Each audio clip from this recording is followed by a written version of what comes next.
दोस्तों नमस्कार, एक बार फिर से आप सभी का स्वागत करता हूं मैं अपने यूट्यूब चैनल पे। जैसा कि आप सभी को पता है कि हमारा जो टॉपिक है dressing medical instrument chemical solution and sterilisation पे जो है मैं एक सीरीज़ चला रहा हूं और अभी तक इस टॉपिक पे 4 वीडियोज़ जो है अपलोड किए जा चुके हैं। फर्स्ट वीडियो में मैंने आपको जो है टॉपिक वाइज़ जो है थोड़ा-सा थ्योरी पढ़ाने का प्रयास किया था और उसके बाद जो है मैं हर वीडियो में 100 क्वेश्चंस के सेट ले रहा हूँ और इसमें जो अभी तक लगभग 400 क्वेश्चंस जो है कवर हो चुके हैं। और जो जितने भी 400 क्वेश्चंस कवर हुए हैं उसमें उसके बैकग्राउंड में जो चीज़ें थी मैंने समझाने का प्रयास किया। ये टॉपिक जो है बेसिकली ये प्रैक्टिकल रिलेटेड टॉपिक है और इससे सबसे ज़्यादा क्वेश्चंस आने वाले हैं। और मैं जो है इस टॉपिक पे मेरा कमांड सबसे ज़्यादा इसलिए है क्योंकि मुझे मोर देन 10 ईयर का एक्सपीरियंस है। तो ये सब जो चीज़ें पढ़ाई जा रही है डेली टू डेली लाइफ में मैं ये चीज़ें यूज़ कर चुका हूँ। तो इस जो वीडियो जो मैंने अपलोड किया है, अगर किसी ने अभी तक नहीं देखा है तो वो चारों वीडियोज़ ज़रूर देखें। वो चारों वीडियोज़ देखने का फ़ायदा क्या होगा कि जो क्वेश्चंस हैं वो तो हैं ही, वो तो आपके कवर होंगे ही, लेकिन जो उस क्वेश्चंस के साथ साथ जो मैंने उसका बैकग्राउंड बताया है, जो और चीज़ें जो बताई है, उससे आपके बहुत सारी चीज़ें जो है क्लियर होगी और आपको जो है याद रखने में आसानी होगी। चलिए समय वेस्ट ना करते हुए आज जो है हमें इस टॉपिक को ख़त्म करना है। आज फाइनल वीडियो है ये और आज जो है इस टॉपिक का अंत हो जाएगा। और जिन्होंने वीडियो नहीं देखा मैं फिर से रिक्वेस्ट करूँगा कि वो जा करके वीडियोज़ ज़रूर देखें। सीधा चलते हैं अब अपने क्वेश्चन पे। हमने 400 क्वेश्चन तक कर लिया था, आज हमारा 401 से हम स्टार्ट करेंगे। पहला क्वेश्चन आप देख पा रहे होंगे, उदर छेदन शल्य क्रिया में शरीर के किस भाग को साफ करते हैं? तो इसमें चूचकों से जांघ के ऊपरी भाग तक। अच्छा, उदर छेदन क्या है? जब पेट की कोई सर्जरी होती है उसे उदर छेदन बोलते हैं। तो अगर पेट की सर्जरी हो रही है तो सफाई जो है प्रिपरेशन जो है पार्ट प्रिपरेशन कहाँ तक करेंगे?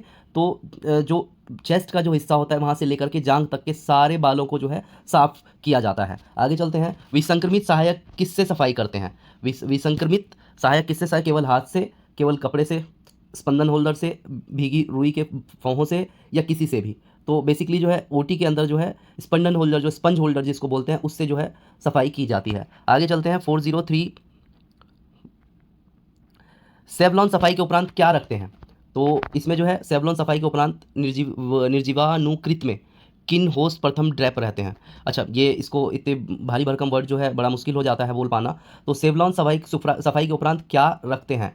तो रखते क्या है कि ड्रैप। ड्रैप क्या होता है? जो जिस पार्ट का जो है ऑपरेशन होना है ना, उस पार्ट को खाली छोड़ दिया जाता है और चारों तरफ जो है कपड़ा रहता है उसके। हालांकि स्पाइनल सीट बोलते हैं, स्पाइनल सीट में क्या होता है, ऑलरेडी वो ऐसा कपड़े का टुकड़ा होता है जिसमें बीच में छेद महसूस होता है, तो स्पाइनल सीट बिछा देते हैं, उससे जो है सिर्फ वही पार्ट जो है ओपन रहता है जहाँ का ऑपरेशन होना है। अच्छा, प्रथम ड्रैप के बाद क्या रखते हैं?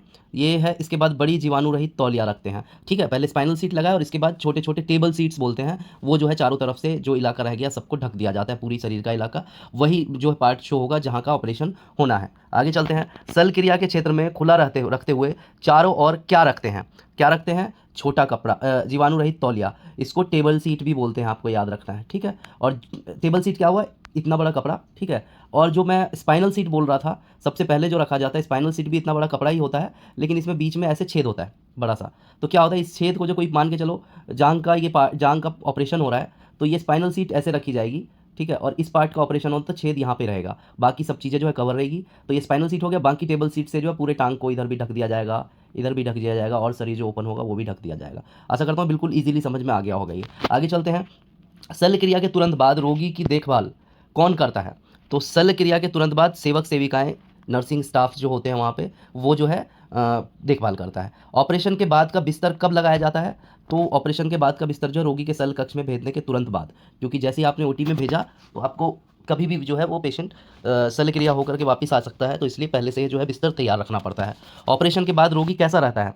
तो ऑपरेशन के बाद रोगी जो है बेहोशी रहता है नॉर्मली, और जो दो तरीके की एनेस्थीसिया होती है, एक जनरल एनेस्थीसिया और इसके बाद दूसरा स्पाइनल एनेस्थीसिया।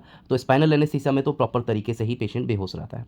चलिए आगे चलते हैं, बिस्तर कैसा होना चाहिए? तो बिस्तर जो है बहुत अधिक रूप से बीमार रोगी की आवश्यकताओं मतलब कंफर्टेबल होनी चाहिए, बस इतना याद रखना है। बिस्तर लगाने से सभी कपड़ों का प्रयोग करना चाहिए, तो स्वच्छ कपड़े का जो है प्रयोग करना चाहिए।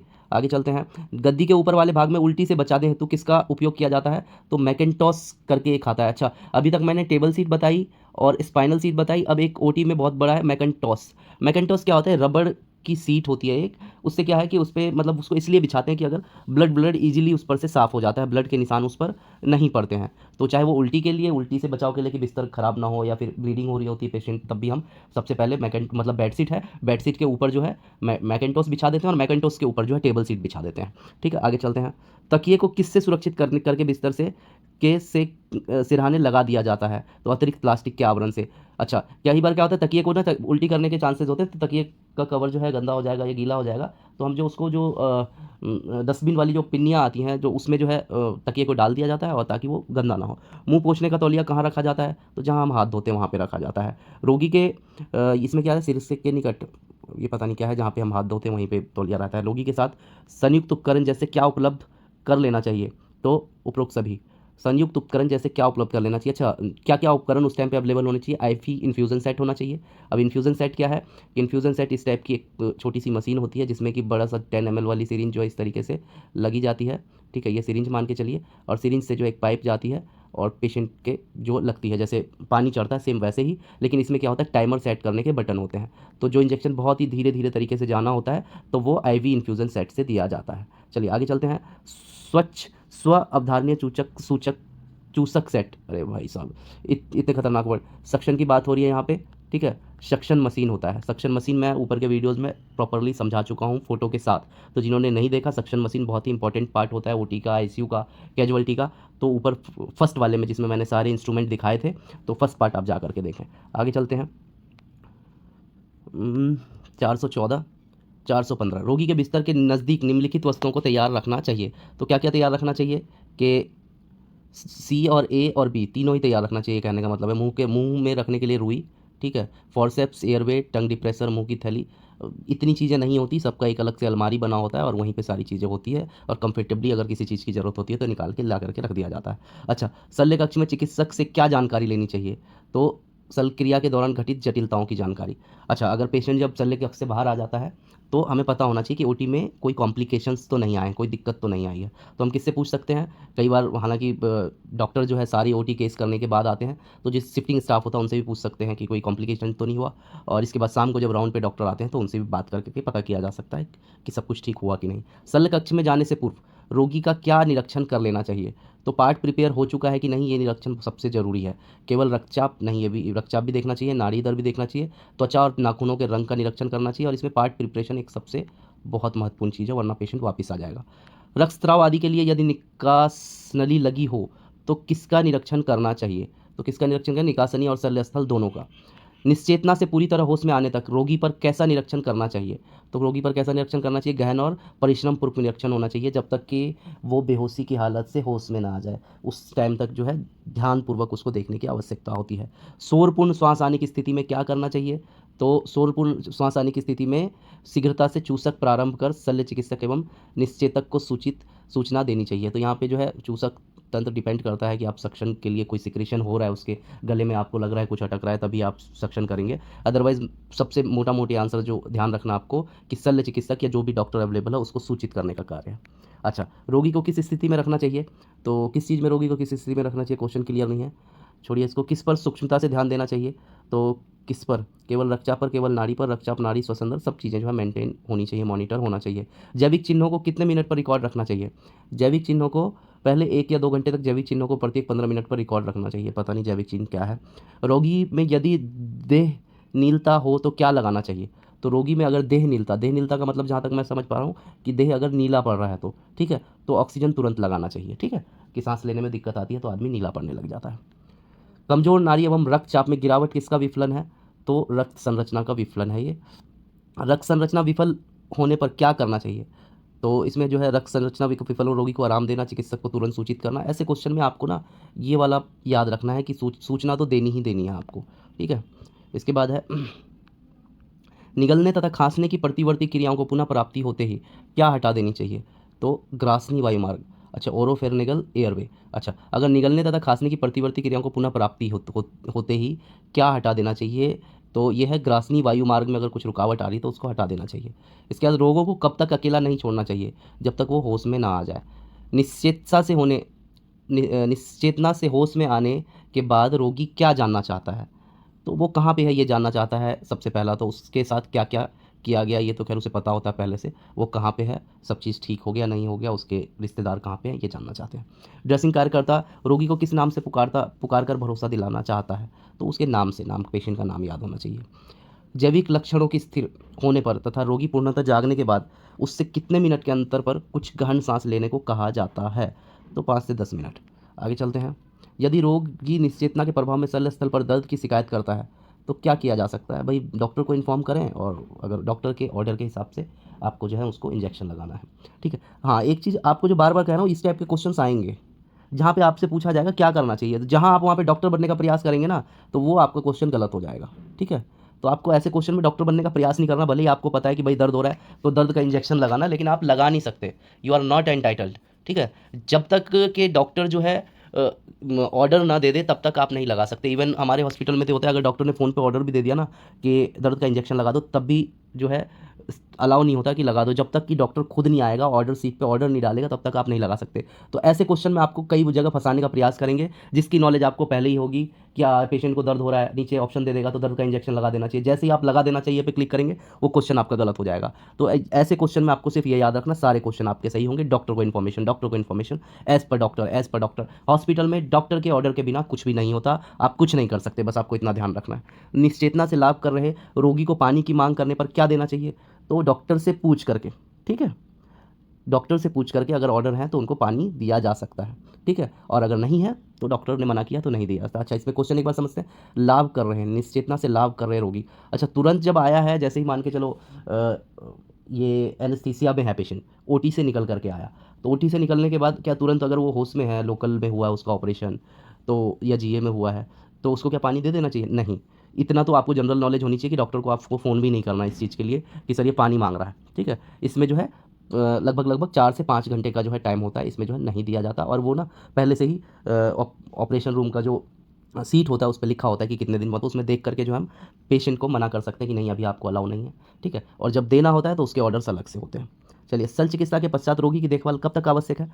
तो शल्य क्रिया के प्रथम दिन तक जो है आवश्यक है। एक बार प्राण मूलक चिन्ह में स्थिरता आ जाए तो रोगी को प्रगति के आधार पर कितने घंटे पर अवलोकन किया जाता है? अच्छा, ये हिंदी थोड़ा सा जो है समझना टफ हो जाता है जब बहुत ही भारी भरकम शब्दों का यूज़ होता है। प्राण मूलक चिन्ह में स्थिरता आ जाए तो रोगी को प्रगति के आधार कितने घंटे का, आप लोगों को पता नहीं, मुझे लाइफ थ्रेटनिंग साइन। अच्छा, प्राण मूलक लाइफ थ्रेटनिंग साइन, ठीक है। इसका आंसर जो है, अगर आपको समझ में आ रहा है, हिंदी अच्छी है तो 2 से 4 घंटे। शल्य चिकित्सा के पश्चात रोगी की देखभाल में किस मुख्य बिंदुओं का निरीक्षण किया जाता है? तो जैविक चिन्ह, शरीर द्रव एवं रोगी द्वारा मुख से ग्रहण द्रव का पदार्थ, ठीक है। अच्छा, होता क्या है कि शल्य चिकित्सा के पश्चात जो है ना क्या क्या चीज़ें मॉनिटर की जाती है, ठीक है। ये क्वेश्चन है इसका, क्या क्या चीज़ें मॉनिटर की जाती है? एक तो जैविक चिन्ह देखे जाते हैं कि कोई मतलब ऐसे दिक्कत तो नहीं आ रही कि जैसे नीला पड़ रहा हो या और कुछ टेंशन लग रही है आपको बॉडी में, बॉडी की क्रियाएं जो है, चिन्ह कुछ नज़र आ रहा हो आपको। इसके बाद अंत शरीरीय द्रव, इसके बाद जो है यूरिन आउटपुट, ठीक है। यूरिन आउटपुट पे नज़र रखी जाती है कि कितना आउटपुट आया, ठीक है, और कितना इनपुट गया, ठीक है, कि उसने जो है मुख के द्वारा क्या क्या लिया, कितना लिक्विड लिया और आउटपुट कितना आया। अगर लिक्विड जितना लेगा उस हिसाब से आउटपुट आ रहा है तो सब कुछ ठीक है। आगे चलते हैं। शल्य चिकित्सा के पश्चात रोगी की देखभाल में क्या शामिल है? तो उदरीय परिधि जो है इसका उपरोक्त सभी है इसका आंसर। तो क्या क्या है?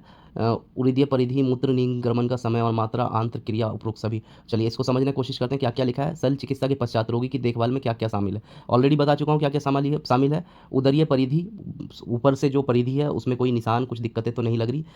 मूत्र का निर्गमन की समय और मात्रा, तो मैंने बोला यूरिन आउटपुट को मॉनिटर करना होता है, कितना उसने जो है हिसाब किया, और उसके लिए मैं ऑलरेडी फर्स्ट वीडियो में यूरिनल बता चुका हूँ कैसा यूरिनल होता है। इस टाइप का यूरिनल होता है, इस टाइप का यूरिनल बना होता है। इसमें जो है पहले से ही डिसाइडेड होता है कितने ml है, लिखा होता है। आंतरक्रिया, उपरोक्त सभी, सारी चीज़ें जो है मॉनिटर करते हैं। आगे चलते हैं। शल्य चिकित्सा के पश्चात रोगी की देखभाल में किसका निरीक्षण किया जाना चाहिए? तो उपरोक्त सभी का निरीक्षण किया जाना चाहिए। सांस में किसी प्रकार की कठिनाई है, मांसपेशियों में दर्द ना हो, जो भी चीज़ें आए ना आप सब पे उस पर टिक लगा सकते हैं। आगे चलते हैं। शल्य चिकित्सा के पश्चात रोगी की देखभाल में क्या शामिल है? तो चिकित्सा द्वारा बताए गए अन्य निर्देश शामिल हैं। ऑपरेशन के बाद की असुविधाओं में सबसे बड़ी असुविधा क्या है? तो दर्द जो है सबसे बड़ी असुविधा है। जैसे ही एनेस्थीसिया खत्म होता है तो दर्द की शिकायत पेशेंट करता ही करता है। दर्द के कारण रोगी को क्या होता है? तो उसको क्या होता है? परेशानी होती है, ठीक है। आगे चलते हैं। दर्द को नियंत्रित करने के लिए क्या करना चाहिए? तो उसके लिए जो है रोगी को आराम देना चाहिए। सब कि रोगी को हम बार बार इंडिकेशन देते हैं। आराम देने का मतलब ये है कि रोगी से कोई बात ना करे, रोगी किसी से बात ना करे, बिल्कुल रेस्ट की मुद्रा में रहे। तो रिकवरी में इसलिए बात करना मना होता है। रोगी को पानी पिलाना अगर ऑर्डर है तो, ठीक है। रोगी को व्यायाम कराना नहीं, ये गलत चीज़ है, ठीक है। शल्य चिकित्सा के प्रथम दिन प्रत्येक 3-4 घंटे अंतराल पर दर्दनाशक औषधि देना, ठीक है। इसका आंसर जो है ये बिल्कुल सही है और ये भी सही है। आराम भी दिया जाता है और हर 3-4 घंटे में उनको जो है दवाइयाँ लगाई जाती है दर्द की। निगलने तथा खांसने की प्रवृत्ति, क्रियाओं को पुनः प्राप्त हो दें कि क्या देना चाहिए? तो क्या देना चाहिए? ग्रासनी वायु मार्ग, ठीक है? क्या देना चाहिए? ग्रासनी वायु मार्ग। निश्चेतना से होने वाले आने के बाद रोगी क्या जानना चाहता है? ऑलरेडी ये क्वेश्चन डन है। जैविक लक्षणों के स्थिर होते पर रोगी को क्या करने को कहा जाता है? तो रोगी को जो है जैविक लक्षणों के स्थिर होने पर रोगी को 5 से 10 मिनट के अंतराल पर कुछ गहन सांस लेने को कहा जाता है, ठीक है? आगे चलते हैं। शल्य चिकित्सा के पश्चात रोगी की देखभाल कब तक आवश्यक है? तो शल्य क्रिया के प्रथम दिन तक जो है आवश्यक है। बिस्तर पर रहने वाले रोगियों की देखभाल के लिए निम्नलिखित में से कौन सा कदम सबसे महत्वपूर्ण है? तो रोगी को समय समय पर करवट बदलवाना जो है जो ज़रूरी है। ये जो है रोगी को, अब ये है कि इसमें अब ओटी वाले पेशेंट को तो खैर करवट चेंज नहीं करवाते, यहाँ पे ओटी की बात नहीं हो रही है, मैं बता दूं, कंफ्यूजिंग क्वेश्चन है। जो पेशेंट आईसीयू में मान के चलो एडमिट है, किसी वार्ड में एडमिट है और लंबे टाइम तक उसको एडमिट रहना है, तो वैसे में करवट बदलवाना ज़रूरी है, नहीं तो एक वर्ड आपको याद रखना, बेड सोल हो जाता है उसको, ठीक है? तो बेड सोल होता क्या है? बेड सोल होता है कि उसको ना क्योंकि एक ही पोजीशन में अगर आदमी पड़ा रहता है तो पीठ की जितने भी मसल्स हैं उसमें जो है ऑक्सीजन की जो सर्कुलेशन है वो कम हो जाता है, जिससे कि जख्म बनने लग जाते हैं और जख्म बहुत ही घातक होते हैं, बहुत आसानी से नहीं जाते। आगे चलते हैं।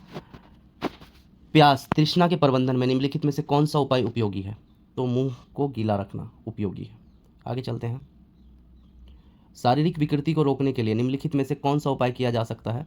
तो रोगी को नियमित रूप से व्यायाम करवाना जरूरी है। आगे चलते हैं। श्वसन संबंधी जटिलताओं में निम्नलिखित में से कौन सा लक्षण शामिल नहीं है? तो श्वसन संबंधी जटिलताओं में निम्नलिखित में से जोड़ों का दर्द शामिल नहीं है। अच्छा, इसमें जो है मैं जहाँ तक देख पा रहा हूँ कि बहुत ही भारी भरकम हिंदी के वर्ड्स का यूज़ किया गया, तो मुझे भी समझने में जो है थोड़ी सी कठिनाई हो रही है। तो एक काम करता हूँ, मैं इसका एक बार ट्रांसलेशन देख करके, अब आज जो है अभी इसको 50 क्वेश्चंस पे ही हम इसको ख़त्म करते हैं। एक बार मैं ट्रांसलेशन देख करके फिर मैं ज़्यादा बेटर तरीके से समझा पाऊँगा। ये वीडियो अपलोड होते ही थोड़ी देर में जो है 50 क्वेश्चंस का एक और वीडियो अपलोड करूँगा।